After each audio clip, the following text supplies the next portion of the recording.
avec la collaboration des journalistes d'investigation, du consortium d'investigation qui a travaillé avec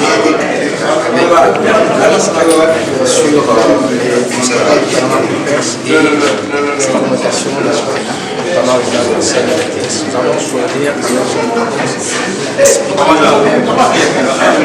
qui se passe et l'impact de ceci. Parce qu'avec l'économie, nous avons toujours dit réorientation par un changement de mise en place. Comment procéder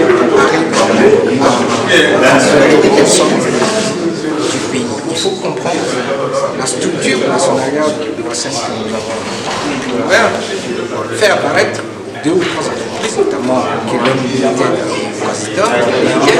par exemple, dont nous ignorons aussi bien l'existence que le siège.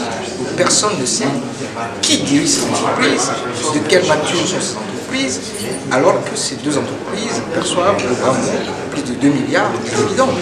Ils ont perçu 2 milliards de dividendes en 2015. À partir du moment où vous avez des actionnaires qui n'ont pas d'identité, personne ne connaît leurs dirigeants et qui sont actionnaires d'une industrie extractive. Donc je rappelle que Wasem est une industrie, une entreprise extractive. Donc à ce titre, Wasem est différent de Ramco. Être actionnaire de Wasem, ce n'est pas la même chose qu'être actionnaire de Ramco.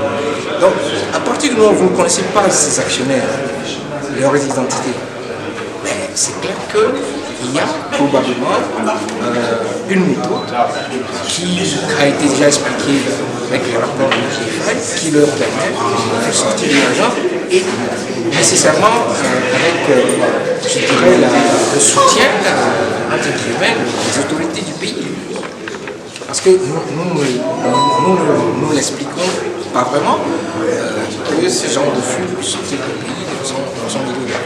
Alors aujourd'hui, par rapport aux échanges qui ont eu lieu dans la salle, c'est vrai qu'il n'existe aucune loi au Togo qui interdit le transfert des dividendes. Pourquoi cela crée aussi tant de débats sur la question du transfert de fonds?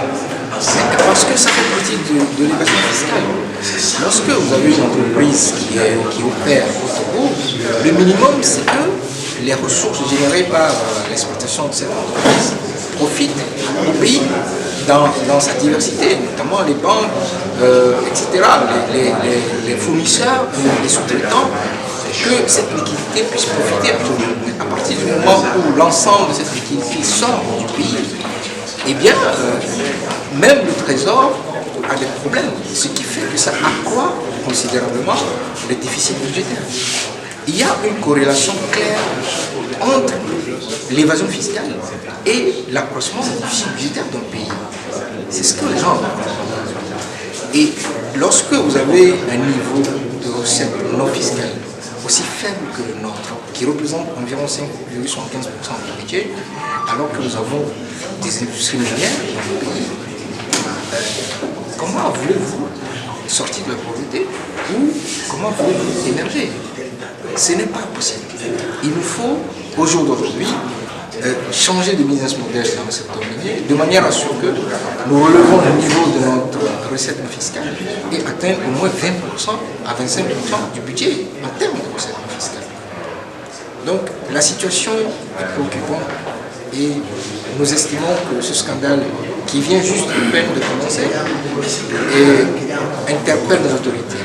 Donc nous avons fait une série de recommandations que nous allons publier, qui se retrouvera sur le site de la gazette du Togo.com. Et parmi ces recommandations, nous souhaitons que les gouvernements puissent très rapidement diligenter un audit général sur l'ensemble des sociétés que nous venons de citer, notamment Wasem, ETS, Diamond Challenge, etc.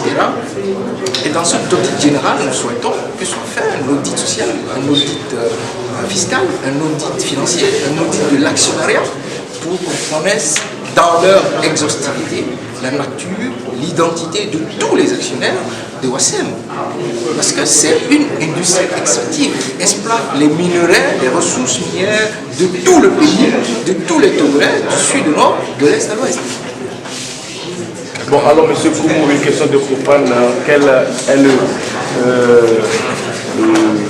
distinguo entre l'évasion fiscale et la fraude fiscale? Bon, l'évasion fiscale, en gros, c'est une manière de contourner les lois fiscales. Et ce n'est pas forcément illégal, mais c'est une manière d'utiliser une technique d'expertise fiscale pour contourner les lois fiscales et réduire l'impôt qui devrait normalement être payé à l'État.